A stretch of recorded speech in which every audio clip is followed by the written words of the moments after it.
2026ರ ಭಾರತದ ರಾಜ್ಯಗಳ ಮುಖ್ಯಮಂತ್ರಿಗಳು ಯಾರ್ಯಾರಿದ್ದಾರೆ ಅಂತಕ್ಕಂಥದ್ದು ತಿಳಿತಾ ಹೋಗೋಣ. ರೈಟ್, 2026 ಇಲ್ಲಿ ಕ್ರಮ ಸಂಖ್ಯೆ ಮೊದಲು ನೋಡ್ತಾ ಹೋಗೋಣ, ರಾಜ್ಯಗಳು ನೋಡ್ತಾ ಹೋಗೋಣ, ಮುಖ್ಯಮಂತ್ರಿಗಳು ನೋಡ್ತಾ ಹೋಗೋಣ.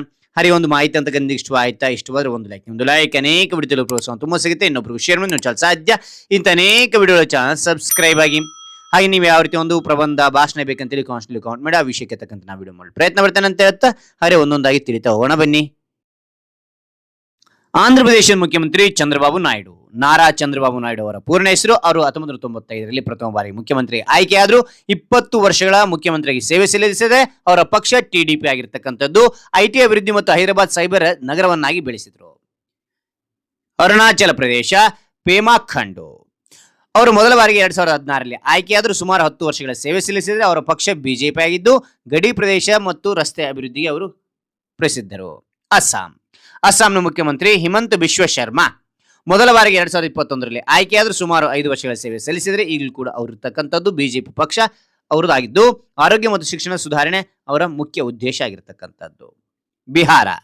ಬಿಹಾರದ ಮುಖ್ಯಮಂತ್ರಿ ಸಾಮ್ರಾಟ್ ಚೌಧರಿ ಮೊದಲ ಬಾರಿಗೆ 2020ರಲ್ಲಿ ಆಯ್ಕೆಯಾದರೆ ಸುಮಾರು 1 ವರ್ಷದ ಸೇವೆ ಸಲ್ಲಿಸತಕ್ಕಂಥ ಪಕ್ಷ ಬಿಜೆಪಿ ಪಕ್ಷವಾಗಿದ್ದು ಯುವ ನಾಯಕತ್ವ ಮತ್ತು ಸಂಘಟಿತ ಶಕ್ತಿ ಅವರದಾಗಿರ್ತಕ್ಕಂಥದ್ದು.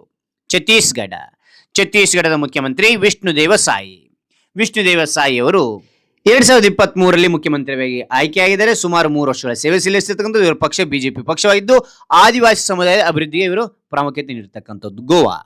ಗೋವಾದ ಮುಖ್ಯಮಂತ್ರಿ ಪ್ರಮೋದ್ ಸಾವಂತ್ ಮೊದಲ ಬಾರಿಗೆ 2019ರಲ್ಲಿ ಆಯ್ಕೆಯಾದರೂ ಸುಮಾರು 7 ವರ್ಷಗಳ ಸೇವೆ ಸಲ್ಲಿಸಿದ ಮುಖ್ಯಮಂತ್ರಿಯಾಗಿ.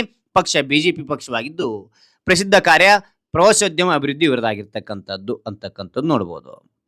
ಅದಾದ ನಂತರ ಇಲ್ಲಿ ಗುಜರಾತ್ನ ಮುಖ್ಯಮಂತ್ರಿ ಭೂಪೇಂದ್ರ ಪಾಟೀಲ್ ಮೊದಲ ಬಾರಿಗೆ 2021ರಲ್ಲಿ ಆಯ್ಕೆಯಾದರೂ ಸುಮಾರು 5 ವರ್ಷಗಳ ಸೇವೆ ಸಲ್ಲಿಸಿರ್ತಕ್ಕಂಥ. ಈಗಲೂ ಕೂಡ ಅವರನ್ನು ಕಂಡು ಬರ್ತೇವೆ. ಬಿಜೆಪಿ ಪಕ್ಷದವರು ಅವರು ನಗರಾಭಿವೃದ್ಧಿ ಮತ್ತು ಮೂಲ ಸೌಕರ್ಯಕ್ಕೆ ಹೆಚ್ಚಿನ ಒತ್ತು ನೀಡಿದ್ದಾರೆ ಅಂತ ನೋಡಬಹುದು.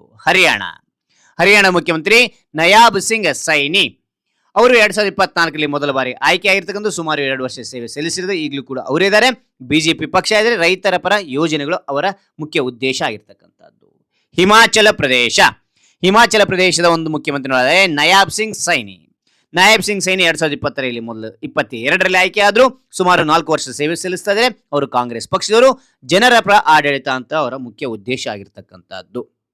ನಂತರ ಜಾರ್ಖಂಡ್ ಮುಖ್ಯಮಂತ್ರಿ ಹೇಮಂತ್ ಸೊರೇನ್ ಮೊದಲ ಬಾರಿಗೆ 2019ರಲ್ಲಿ ಆಯ್ಕೆಯಾದರೂ. ಸುಮಾರು 6 ವರ್ಷಗಳ ಸೇವೆ ಸಲ್ಲಿಸಿದರೆ ಮುಖ್ಯಮಂತ್ರಿಯಾಗಿ. JMM ಪಕ್ಷ ಅವರದು. ಆದಿವಾಸಿ ಹಕ್ಕುಗಳ ರಕ್ಷಣೆ ಅವರದಾಗಿರ್ತಕ್ಕಂಥದ್ದು. ಕರ್ನಾಟಕದ ಮುಖ್ಯಮಂತ್ರಿ ಸಿದ್ದರಾಮಯ್ಯ ಅವರು 2013ರಂದು ಆಯ್ಕೆಯಾದರು. ಪ್ರಥಮ ಬಾರಿಗೆ ಸತತವಾಗಿ 8 ವರ್ಷಗಳ ಸೇವೆ ಸಲ್ಲಿಸಿರ್ತಕ್ಕಂಥದ್ದು. ಕಾಂಗ್ರೆಸ್ ಪಕ್ಷದವರು. ಅನ್ನಭಾಗ್ಯ ಮತ್ತು ಜನರ ಪರ ಯೋಜನೆಗಳು ಅವರದಾಗಿರ್ತಕ್ಕಂಥದ್ದು. ಕೇರಳದ ಮುಖ್ಯಮಂತ್ರಿ DV ಸತೀಶನ್ ಅವರು 2026ರಲ್ಲಿ ಆಯ್ಕೆಯಾಗಿರ್ತಕ್ಕಂಥದ್ದು. ಅದ ನಂತರ ಮಧ್ಯಪ್ರದೇಶದ ಮುಖ್ಯಮಂತ್ರಿ ಮೋಹನ್ ಯಾದವ್ ಅವರು 2023ರಲ್ಲಿ ಆಯ್ಕೆಯಾದರೂ ಸತತ 3 ವರ್ಷಗಳ ಸೇವೆ ಸಲ್ಲಿಸ್ತಾ ಇದ್ದಾರೆ. ಬಿಜೆಪಿ ಪಕ್ಷದವರು. ಶಿಕ್ಷಣ ಕ್ಷೇತ್ರದಲ್ಲಿ ಕೆಲಸ ಮಾಡಿರ್ತಕ್ಕಂಥದ್ದು. ಅದ ನಂತರ ಮಹಾರಾಷ್ಟ್ರದ ಮುಖ್ಯಮಂತ್ರಿ ದೇವೇಂದ್ರ ಫಡ್ನಾವಿಸ್ ಅವರು. ದೇವೇಂದ್ರ ಫಡ್ನಾವಿಸ್ ಅವರು 2014ರಲ್ಲಿ ಆಯ್ಕೆಯಾದ. ಸುಮಾರು 7 ವರ್ಷಗಳ ಮುಖ್ಯಮಂತ್ರಿ ಸೇವೆ ಸಲ್ಲಿಸಿದೆ. ಬಿಜೆಪಿ ಪಕ್ಷದವರು. ನಗರಾಭಿವೃದ್ಧಿ ಮತ್ತು ಮೆಟ್ರೋ ಯೋಜನೆಗಳಲ್ಲಿ ಇವರು ಹೆಚ್ಚಿನ ಒತ್ತು ನೀಡತಕ್ಕಂಥದ್ದು. ಮಣಿಪುರದ ಮುಖ್ಯಮಂತ್ರಿ ಯುಮ್ನಂ ಖೇಮಚಂದ್ ಸಿಂಗ್ ಅವರು 2026ರಲ್ಲಿ ಮೊದಲ ಬಾರಿಗೆ ಆಯ್ಕೆಯಾದರೆ. ಬಿಜೆಪಿ ಪಕ್ಷದವರು. ಸುಮಾರು 1 ವರ್ಷಗಳ ಅನುಭವ ಇದೆ. ಶಾಂತಿ ಸ್ಥಾಪನೆ ಕಾರ್ಯಗಳಿಗೆ ಪ್ರಸಿದ್ಧಿಯಾಗಿರ್ತಕ್ಕಂಥವರು ಯಾರು ಅಂದ್ರೆ ಯುಮ್ನಂ ಖೇಮಚಂದ್ ಸಿಂಗ್ ಅವರು. ಖೇಮಚಂದ್ ಸಿಂಗ್ ಅವರು. ಮೇಘಾಲಯದ ಮುಖ್ಯಮಂತ್ರಿ ಕಾನ್ರಾಡ್ ಕೊಂಗಲ್ ಸಂಗ್ಮಾ ಅವರು 2018ರಲ್ಲಿ ಮೊದಲ ಬಾರಿಗೆ ಆಯ್ಕೆಯಾಗಿದ್ರು. NPP ಪಕ್ಷದವರು. ಸುಮಾರು 8 ವರ್ಷಗಳ ಅನುಭವ ಇದೆ. ಯುವ ನಾಯಕತ್ವಕ್ಕೆ ಪ್ರಸಿದ್ಧರಾಗಿರ್ತಕ್ಕಂಥದ್ದು ಇವರು. ಮಿಜೋರಾಂನ ಮುಖ್ಯಮಂತ್ರಿ ಪಿಯು ಲಾಲ್ದು ಹೋಮಾ ಅವರು. 2023ರಲ್ಲಿ ಮೊದಲ ಬಾರಿಗೆ ಆಯ್ಕೆಯಾದ್ರು. ZPM ಪಕ್ಷ ಇರುವುದು. ಸುಮಾರು 3 ವರ್ಷಗಳ ಅನುಭವ ಇದೆ. ಶಿಸ್ತುಬದ್ಧ ಆಡಳಿತಕ್ಕೆ ಪ್ರಸಿದ್ಧರು ಇವರು. ಅದ ನಂತರ ನಾಗಾಲ್ಯಾಂಡ್ನ ಮುಖ್ಯಮಂತ್ರಿ ನೆಫ್ಯೂ ರಿಯೋ ಅಂತಕ್ಕಂಥವ್ರು 2003ರಲ್ಲಿ ಆಯ್ಕೆಯಾಗಿರ್ತಕ್ಕಂಥದ್ದು. ಇಲ್ಲಿ ಮೊದಲ ಬಾರಿಗೆ ಆಯ್ಕೆಯಾದ ಪಕ್ಷ NDPP ಅಂತ. ಸುಮಾರು 21 ವರ್ಷ ಅನುಭವ ಇದೆ. ಶಾಂತಿ ಮಾತುಕತೆ ಪ್ರಸಿದ್ಧರು ಇವರು. ಒಡಿಶಾ ಮುಖ್ಯಮಂತ್ರಿ ಮೋಹನ್ ಚರಣ್ ಮಾಝಿ ಇವರು 2024ರಲ್ಲಿ ಮೊದಲ ಬಾರಿಗೆ ಆಯ್ಕೆಯಾದ್ರು. ಬಿಜೆಪಿ ಪಕ್ಷದವರು 2 ವರ್ಷಗಳ ಅನುಭವ ಇದೆ. ಸರಳ ಜೀವನಕ್ಕೆ ಪ್ರಸಿದ್ಧರು ಇವರು. ಓಕೆ. ಪಂಜಾಬ್ನ ಮುಖ್ಯಮಂತ್ರಿನಾರೆ ಭಗವಂತ್ ಸಿಂಗ್ ಮಾನ್ ಅಂತರು. ಓಕೆ. ಇವರು 2022ರಲ್ಲಿ ಮೊದಲ ಬಾರಿಗೆ ಆಯ್ಕೆಯಾದ್ರು. ಪಕ್ಷ ಆಪ್ ಎಎಪಿ ಆ ಪಕ್ಷದವರು 4 ವರ್ಷಗಳ ಅನುಭವ ಇದೆ. ಭ್ರಷ್ಟಾಚಾರ ವಿರೋಧಿ ಕಾರ್ಯಕ್ರಮಕ್ಕೆ ಪ್ರಸಿದ್ಧರಾಗಿರ್ತಕ್ಕಂಥವ್ರು. ಓಕೆನಾ, ರೈಟ್. ಅದ ನಂತರ ರಾಜಸ್ಥಾನ ಮುಖ್ಯಮಂತ್ರಿ ಭಜನ್ ಲಾಲ್ ಶರ್ಮಾ 2023ರಲ್ಲಿ ಮೊದಲ ಬಾರಿಗೆ ಆಯ್ಕೆಯಾದ್ರು. ಬಿಜೆಪಿ ಪಕ್ಷದವರು 3 ವರ್ಷಗಳ ಸುಮಾರು ಅನುಭವ ಇರತಕ್ಕಂಥದ್ದು.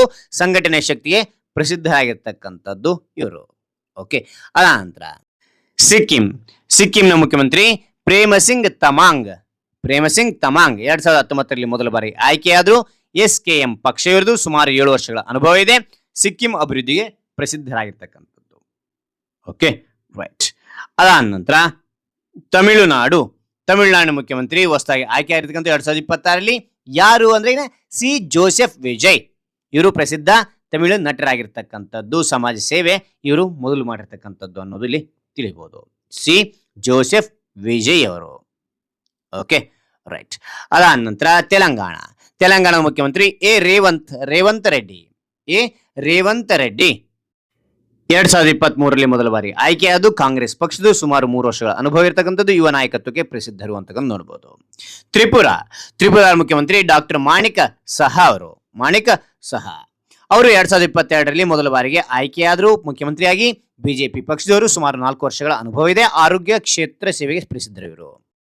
ಉತ್ತರ ಪ್ರದೇಶದ ಮುಖ್ಯಮಂತ್ರಿ ಯೋಗಿ ಆದಿತ್ಯನಾಥ್ 2017ರಲ್ಲಿ ಮೊದಲ ಬಾರಿಗೆ ಆಯ್ಕೆಯಾದರು ಮುಖ್ಯಮಂತ್ರಿಯಾಗಿ. ಬಿಜೆಪಿ ಪಕ್ಷದವರು 9 ವರ್ಷಗಳ ಅನುಭವ ಇರತಕ್ಕಂಥದ್ದು. ಕಾನೂನು ಸುವ್ಯವಸ್ಥೆ ಮತ್ತು ಎಕ್ಸ್ಪ್ರೆಸ್ ವೇ ಯೋಜನೆಗಳಿಗೆ ಪ್ರಸಿದ್ಧರಾಗಿರ್ತಕ್ಕಂಥದ್ದು ಇವರು. ಉತ್ತರಾಖಂಡ್ನ ಮುಖ್ಯಮಂತ್ರಿ ಪುಷ್ಕರ್ ಸಿಂಗ್ ಧಾಮಿ ಅವರು 2021ರಲ್ಲಿ ಮೊದಲ ಬಾರಿಗೆ ಆಯ್ಕೆಯಾದರು ಮುಖ್ಯಮಂತ್ರಿಯಾಗಿ.